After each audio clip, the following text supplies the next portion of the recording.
ជំរាបសួរបងប្អូនថ្ងៃនេះខ្ញុំនឹងនាំបងប្អូនទៅស្គាល់កន្លែងរមណីយដ្ឋានធម្មជាតិមួយស្ថិតនៅក្នុងខេត្តបាត់ដំបងដែលមានឈ្មោះថារមណីយដ្ឋានធម្មជាតិភ្នំសំពៅសម្រាប់ភ្នំសំពៅគឺជារមណីយដ្ឋានធម្មជាតិមួយដែលស្ថិតនៅតាមដងផ្លូវជាតិលេខ57ឬក៏យើងស្គាល់ថាជាអតីតផ្លូវជាតិលេខ10ដែលមានទីតាំងស្ថិតនៅក្នុងឃុំភ្នំសំពៅស្រុកបាណន់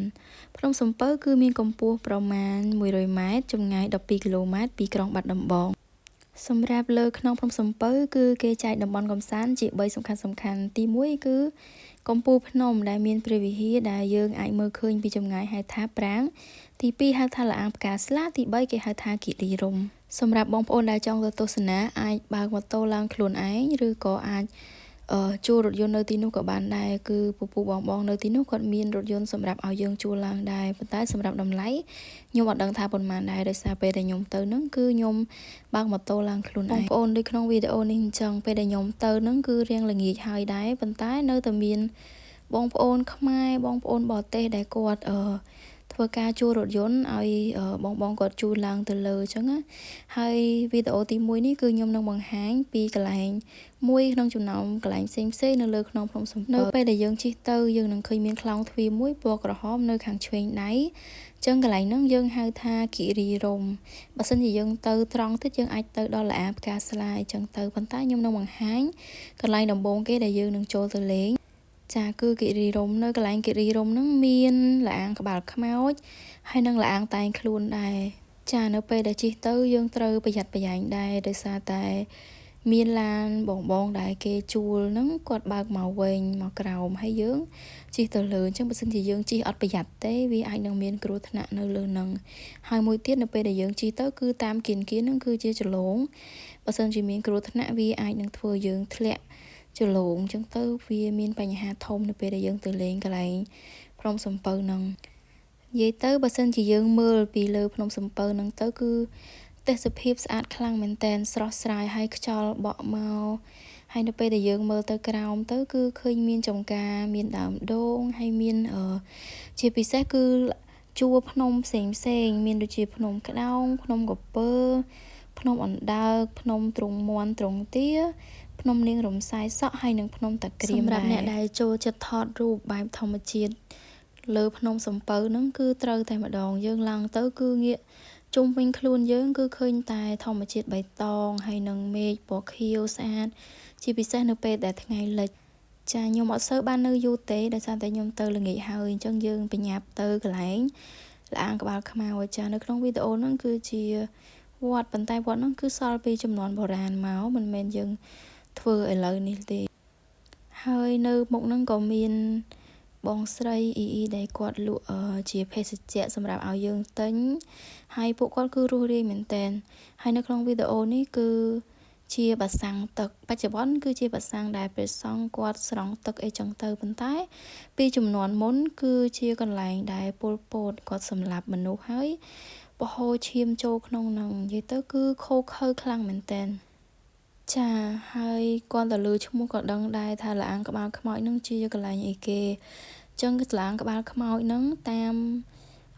ពូឬក៏យើងធ្លាប់ឮហើយថាកន្លែងហ្នឹងគឺជាកន្លែងដែលគេបានរកឃើញក្បាលខ្មោចច្រើនខ្លាំងមែនតែនកូរលើគ្នាដោយសារតែនៅចំនួនខ្មែរក្រហមឬក៏ពលពតហ្នឹងពួកខ្មែរក្រហមឬក៏ពួកពលពតហ្នឹងបានសម្លាប់បងប្អូនខ្មែរដែលគាត់មានចំណេះដឹងជាគ្រូឬក៏ជាអ្នកដែលចេះដឹងគឺខាងពពតគឺពួកវាសម្លាប់ហើយទម្លាក់ចូលនៅក្នុងល្អាងហ្នឹងអញ្ចឹងហើយទៅល្អាងហ្នឹងគឺមានសិតតែក្រងឆ្អឹងនិងក្បាលខ្មោចអញ្ចឹងបានគេដាក់ឈ្មោះថាល្អាងក្បាលខ្មោចហើយល្អាងហ្នឹងគឺវារៀងល្ងឹតដែរប៉ុន្តែនៅក្នុងហ្នឹងគេមានលោកតាដែលគាត់ធ្វើអាស្រមនៅហ្នឹងមានចាក់កំពីមានអីចឹងទៅហើយមានលោកពូសន្តិសុខមួយដែលគាត់ចាំប្រាប់យើងបើសិនជាយើងឆ្ងល់អីយើងអាចសួរគាត់បានហើយគាត់នឹងរៀបរាប់ប្រាប់យើងហើយយើងអាចជូនជាថវិកាគាត់បន្តិចបន្តួចដើម្បីឲ្យគាត់អាចទិញភេសជ្ជៈឬក៏គាត់ផ្គងគ្រួសារគាត់ដែរហើយខ្ញុំទៅហ្នឹងគឺល្ងាចដូចខ្ញុំនិយាយចឹងថាល្ងាចហើយគាត់ចិត្តបិទហើយអញ្ចឹងអត់សូវមានមនុស្សទេភាគច្រើនគេចុះទៅមើលបជាវអស់ហើយ ចាពេលចុះទៅក្រោមហ្នឹងឃើញមានរូបព្រះពុទ្ធបដិមាមួយធំនៅនឹងដែរហើយគាត់ឲ្យខ្ញុំចុះទៅឡើងតែងខ្លួនដែរដូចក្នុងបទចម្រៀងគេអញ្ចឹងតែងខ្លួនពួនចាក់កំពីអីហ្នឹងតែខ្ញុំអត់ទៅដោយសារវាល្ងាចហើយដែរហើយល្ងិតចង់ទៅអត់ហ៊ានទៅក្រោមទៀតទេហើយកន្លែងដែលខ្ញុំថតទៅលើមិញបងប្អូនណាកន្លែងហ្នឹងគឺជាប្រហោងដែលចូលមកក្នុងលាអាងហ្នឹងគឺកន្លែងដែលពួកពលពតវាវាយបងប្អូនខ្មែរយើងតម្លាក់ចុះមកក្រោមនៅបន្តិចទៀតខ្ញុំនឹងទៅបង្ហាញពីរុនខាងលើនឹងមកឥឡូវយើងមើលពីក្រោមសិនហើយនេះជាចណ្ដើរគេមានចណ្ដើរចុះចណ្ដើរឡើងទៅលាអាងតែងខ្លួនដែរប៉ុន្តែខ្ញុំអត់ហ៊ានចុះទេចាឥឡូវខ្ញុំកំពុងតែដើរទៅកន្លែងដែរយើងអាចមើលឃើញពីលើលាអាងទៅគឺកន្លែងដែរពលពតហ្នឹងបានសម្លាប់បងប្អូនខ្មែរហើយវាយតម្លាក់ទៅចាពេលដែលយើងដើរទៅយើងនឹងឃើញមានរូបព្រះពុទ្ធបដិមាធំមែនតើនៅលើហ្នឹងចឹងសម្រាប់អ្នកដែលគាត់ជឿគាត់អាចថ្វាយបង្គំនៅទីនោះប៉ុន្តែខ្ញុំគោលបំណងខ្ញុំទៅគឺខ្ញុំទៅមើលប្រឡោះឬក៏ផ្លូវដែលធ្លាក់ចូលទៅក្នុងលាអាងហ្នឹងតោះឥឡូវខ្ញុំនឹងនាំបងប្អូនទៅមើលកន្លែងដែរពលពតបានវាយបងប្អូនខ្មែរយើងទម្លាក់ចូលចាគឺតាមប្រហោងនឹងឯង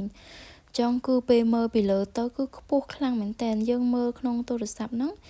ដូចជាអត់សូវអីទេប៉ុន្តែពេលដែលខ្ញុំទៅផ្ទាល់ពេលដែលខ្ញុំអោនទៅមើលគឺខ្ញុំវិលមកចង់ក្អួតតែម្ដងដោយសារវាខ្ពស់ពេកហើយយើងសម័យថានៅពេលដែលគេចាប់យើងទៅហើយយើងអត់ទាន់ស្លាប់ទេប៉ុន្តែគេវាយយើងទម្លាក់ទៅពេលដែលលឺហើយគឺអាណិតខ្លាំងមែនតើចាអញ្ចឹងខ្ញុំបានចុះមកក្រោមវិញហើយគឺដល់ម៉ោងដែលមើលបជាវល្មមតែប៉ិតបជាវចេញហើយប៉ុន្តែដោយសារមេឃនៅភ្លឺដែរអញ្ចឹងក៏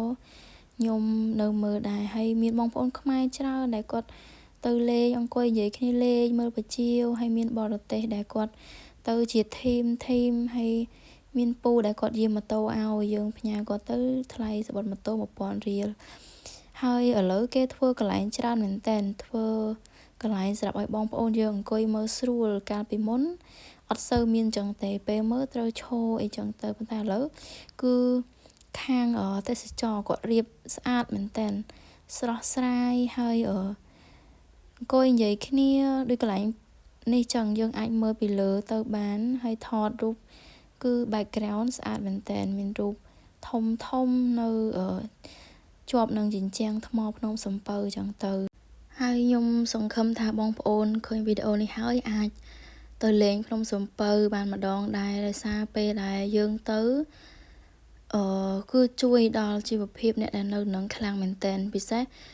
ពូដែលគាត់លក់ដូរឬក៏គាត់ជាបើកឡានជួលឡើងទៅលើហើយដល់ពេលដែលខ្ញុំទៅខ្ញុំឃើញអ៊ីអ៊ំដែលគាត់នៅលើគាត់អ្នកលក់ភេសជ្ជៈលក់ទៅគឺគាត់សប្បាយចិត្តខ្លាំងមែនតើគាត់ពេលដែលមានភ្ញៀវទៅលេងគាត់អាចលក់ដាច់គាត់អាចមានថវិកាជួយកូនគាត់គ្រប់គ្រងគ្រួសារគាត់ដែរអញ្ចឹងអ្នកដែលរស់នៅខេត្តបាត់ដំបងដោយសារវារៀងចិត្តដែរអញ្ចឹងយើងអាចពេលល្ងាចទំនេរអញ្ចឹងបបួលមិត្តភ័ក្តិចំណាយពេលទៅលេងភ្នំសំពៅយូរម្ដងក៏បានដែរហើយយើងព្យាយាមផ្សព្វផ្សាយឲ្យមានមនុស្សផ្សេងទៀតគេមកលេងសម្រាប់ការទស្សនាពេលក្រោយខ្ញុំនឹងព្យាយាមធ្វើវីដេអូឲ្យល្អជាងនឹងពីកន្លែងដើរលេងផ្សេងនៅក្នុងខេត្តបាត់ដំបងហើយខ្ញុំសង្ឃឹមថាបងប្អូននឹងនៅតែបន្តទៅលេងឬក៏ជួយផ្សព្វផ្សាយពីកន្លែងដើរលេងផ្សេងនៅក្នុងខេត្តបាត់ដំបងដូចគ្នាដែរអរគុណច្រើនជម្រាបលា